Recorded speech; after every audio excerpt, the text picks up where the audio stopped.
Grabe naman yan. Lakas ng radyo nila dyan, no?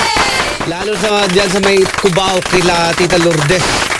Lakas ng kanilang, ng kanilang monitor. At speaking of, ang lakas din ng monitor dyan kila Tatay Rick Villarana, Tatay Rufo Asyo from Chica Farm, Tagaytay. At Happy Fiesta, Balagbag Araw. Sabi ni Kevin, Future. Sana all, maraming fiesta. Baka naman meron kayong tira-tira dyan, ha? Pwede pa ipaksiw yan. Bueno, habang kayo ay kumakain, ako may iaalay muna sa inyo na marites.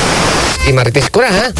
Tirahin ko na, baka tirahin ng iba. Okay? Pasok! Let's go!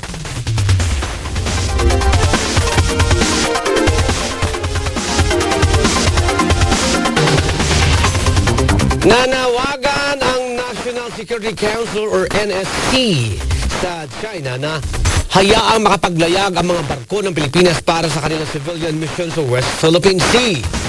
Itong itong pakiusap po ng NSC sa gitna ng mga ulat na magpapadala ang China ng huge force sa Scarborough Shoal para sindakin ang ikalawang convoy ng atin ito coalition.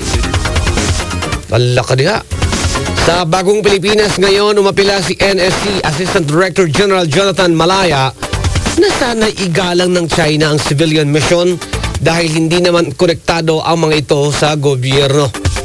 Ay sos, kung gobyerno nga hindi pinakinggan, kayo pa, mag-isip-isip kayo na maayos, mamaya mapahamak pa kayo dyan. Mahirap maging hero pagpatay na. Kaya habang mainit pa, wag na muna kayo makisawsaw dyan. Mission kayo. Madisgrasya pa kayo dyan. Sisihin nyo pa rin gobyerno. Ito ko lang view ko lang. Wala nang masama mag-mission eh. Mainit pa nga eh. Siyempre pagka bakit masasabi ng China, ay, sorry, nagkamali kami. Wala na. Tigok na kayo. Pero sana wag naman. Samantala, inihayag ng Commission on Elections na maaaring maghain ng petition for quo warranto sa kontrobersyal na si Bambam Tarlac Mayor Alice Go. Hindi pala to Go pala to kasi G-U-O. O Go. Parang last time kasi pag yung Go eh. Sa gitna ito ng questionableng kwalifikasyon ng alkalde, lalo na ang kanyang citizenship batay sa mga nakalipas sa pagdinig ng Senado. Ayon kay COMELEC Chairman George Garcia, sa ngayon ay wala pang naghahain ng disqualification o petition para kansilahin ang kandidatura ng alkalde kahit nakaupo ito sa pwesto. Di ba? Kung sakali man, sino may problema? Bakit naka-file ng candidacy itong si Tarlac Mayor Alice Go? Gago pala, Go. Kasi G-U-O eh. Go. May ibig sabihin, may kakulangan kayo. Wag na tayo magsisihan. Kung sakali man, kasi ako din parang nabother din sa kanya, di ba? Na isipin mo, late registration, 17 years old ka. Tapos wala mo man lang files sa nag-elementary, nag-high school. Grabe. Napaka-questionable talaga. Samantala, ipagpapatuloy ngayong araw ng Senate Committee on Public Order ang dangerous drugs ang investigasyon sa nag-leak na dokumento ng PDEA kung saan iniugnay po si Pangulong Bongbong Marcos at actress na si Maricel Soriano sa illegal na droga. Kukwestiyonin ni Senador Jinggoy Estrada kung bakit pinayagan pang tumistigo sa investigasyon sa Senado ang dating PDEA agent si Jonathan Morales.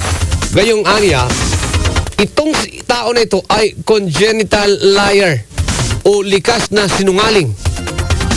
Hindi aniya karapat-dapat na maging testigo si Morales dahil po daw, bukod sa wala itong kredibilidad, ay isang dekada na rin itong permanenteng ban sa pagseserbisyo sa gobyerno dahil issue ng dishonesty at grave misconduct. Makaraang aminin na nag-fabricate o nagtalim sila ng ebidensya sa isang drug bust operation.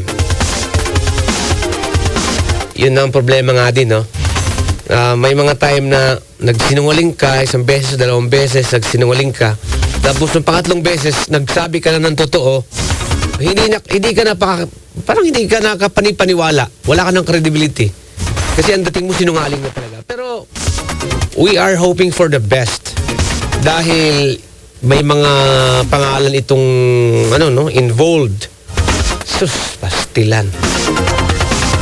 Kung sakali totoo na, yari.